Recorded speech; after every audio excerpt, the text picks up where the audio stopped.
Hey guys, welcome back. Robocraft Early Access coverage. This is episode 56. I'm Enigmaus, and today, finishing the Spider Bee Mark II. I'm having a lot of fun with this build. I'm a little bit surprised at how well it turned out, to be completely honest with you. Last episode we did the layout. We did the layout all with white cubes, getting all the components in place so that we knew that they would all fit and get a feel for the final positions. And now we're going through and we're basically building the chassis around that layout. So we got 2 gun mounts done the last episode. We're starting to build around the thrusters here. We have to do the rest of the thrusters, the back gun mount, actually the whole tail end, and we're going to be putting some extra special attention to that area of the bot because that was always one of the weaknesses of the original Spider Bee, was taking a little bit of damage and having the whole back 1/3 of the bot fly off. So we're going to be doing a lot of redundant building on the tail end. We're going to have multiple connections so that if one kind of takes a hit, there's a better chance that it'll, the whole section will survive because it's still connected via another connection. We also built out the bottom area. There we go.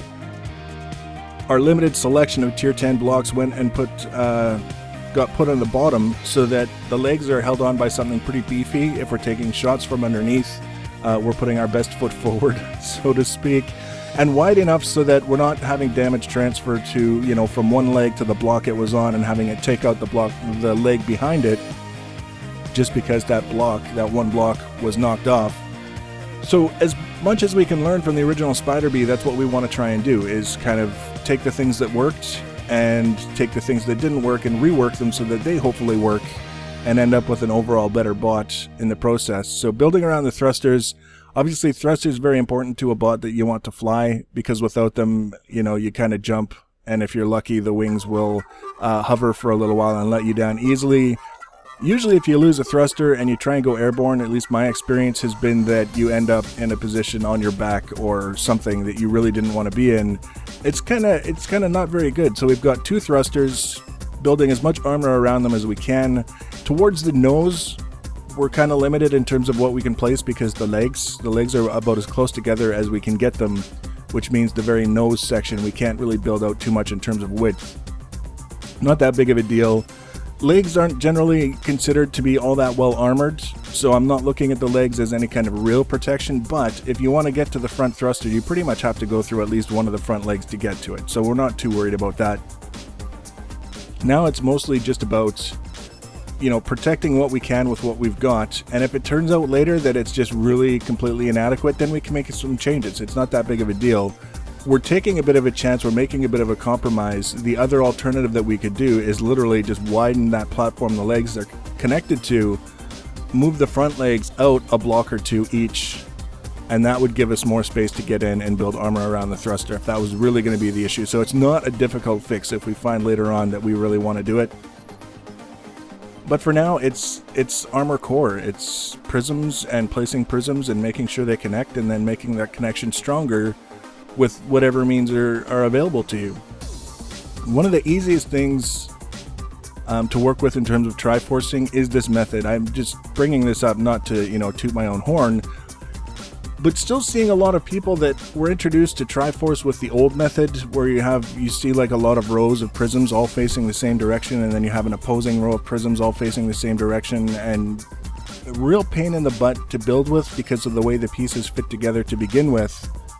But then you get into those issues that are pretty common, especially in early Triforce builds, people who are just getting used to it. There's not enough connections, so you get shot on one connection, they shot on another connection, and everything in the middle just evaporates. Stuff like that is easily avoided with this method because you're not building in this really tedious kind of everything facing one direction and then do another row facing the other. Things make a lot more sense. You're kind of thinking in terms of small clusters of blocks and how they connect and how they route damage. It's basically all it is. It repeated throughout an entire bot, front to back, back to front, however you want to build it. You can see now, not having any difficulty whatsoever building around these thrusters. Very limited need for temporary blocks to account for the way prisms go together. For example, if we want to continue, we put that one there temporarily. And then we decided that we wanted to do something a little bit smaller, a little bit more compact. So a little bit of temporary block use, but overall you'll see it's just prisms. Sometimes we place them a certain way to make them look good, other times we place them a certain way to route damage around specific components. One of the things that I noticed about this bot is that it's much more narrow than the previous Spider Bee. The previous Spider Bee, we had things, the guns were kind of across from one another, which made us have to have things wider just to get everything to fit. Not exactly the ideal kind of scenario, but since we went with the asymmetric kind of style, it meant that we could have the guns a little bit close together from side to side, which meant the whole bot could be closer together from side to side.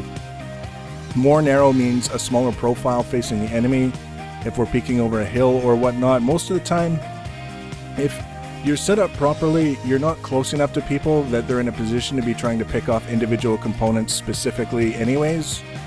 But if you can present a smaller profile and you're taking advantage of your ranged ability, it makes it very difficult for them to present a real threat to you unless they have some way of getting close to you in a real hurry or they get some lucky shots. The one thing that I learned is that when it comes to flying rail walkers up on ledges around the perimeter of the map, plasma bombers like to go looking for you, and it's a very good idea early in the match to kind of keep your eyes peeled for the flanking plasma bomber.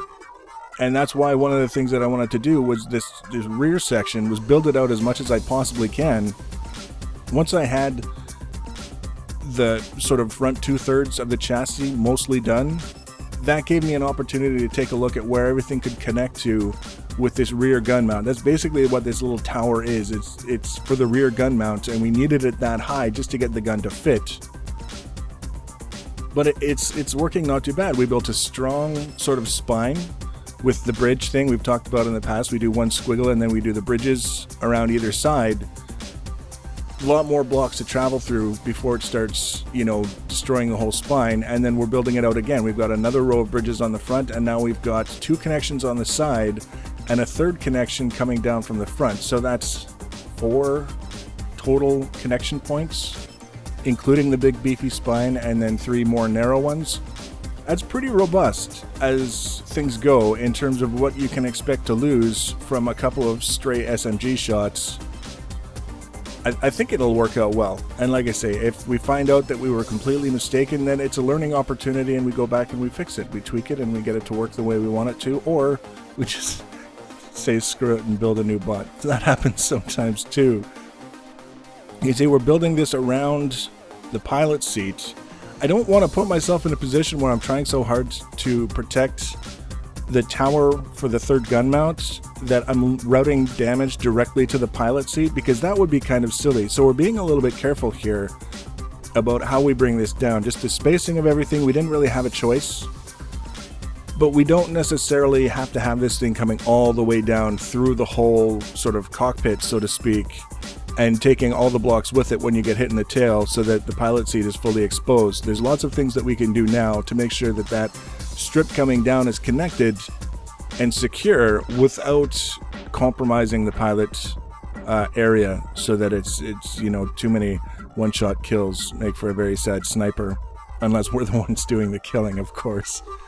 But you see, we're trying to get things to fit, and one of the things you might not necessarily notice right away, we do have that railgun like right there. Now you can see sort of its back end.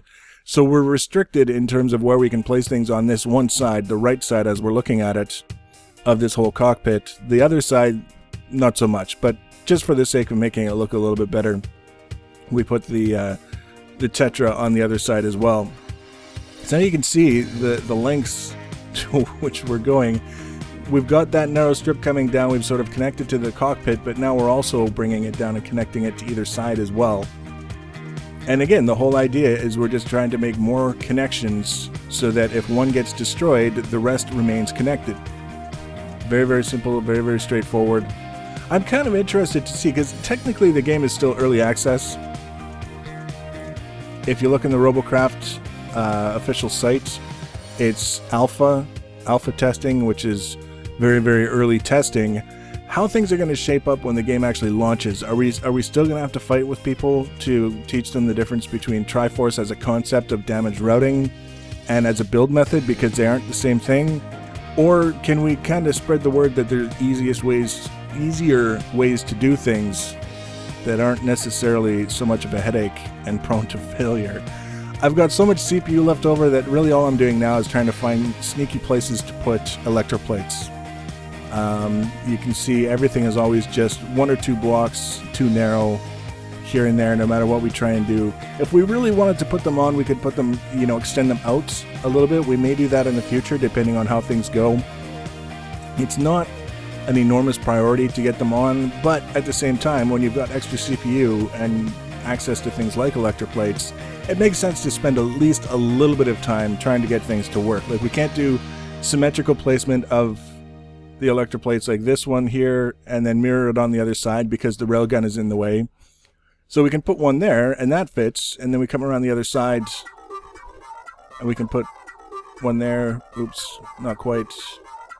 We're not doing asymmetry for the sake of doing asymmetry. In this case, we did the guns the way that we did because it was an opportunity to lay them out in a way that was more compact, more narrow, and a little bit more interesting. But that doesn't mean that I'm necessarily going to go out of my way to put things in a, asymmetrical position just for the sake of having it there. There's nothing wrong with that, but in this case, I'm happy with the degree of asymmetry, and I don't really feel the compulsion to add more just for the sake of saying it's there. You can see trying to get some extra blocks in here and there just to fill things out. Again, more blocks, more armor, more stuff that the damage has to transfer through before it gets to the things that matter. And in the end, it's come together and making a not too horrible looking bot. Now, we do have to get it into the practice map and test things out. And what I can tell you is the little bit of practice map footage that I have to show you was done after a couple of previous tests. We came back, we added some things. We're going to end up putting a tier 9 thruster on the underside of the bot just to see if a little bit of extra thrust would help us in the vertical climb capability, and also a couple of upward facing or downward thrusting lower tier thrusters on the front end just to help with the lift. We determined that with the Spider Bee that it was actually a great asset to have a little bit of extra lift in the front end. If you're coming down a little bit too fast, you don't have to worry so much about nosing in and finding your bot in a position that's not very good. We'll see how it goes. I kind of feel like I don't want a flipper on this bot because just the idea of where that flipper is going to put me is kind of like disheartening. Because if you look at a bot like this, like how could you possibly flip a bot like this over on its side unless you're lobbing it like 30 meters up in the air? Just because the wingspan, the legs, all these other things.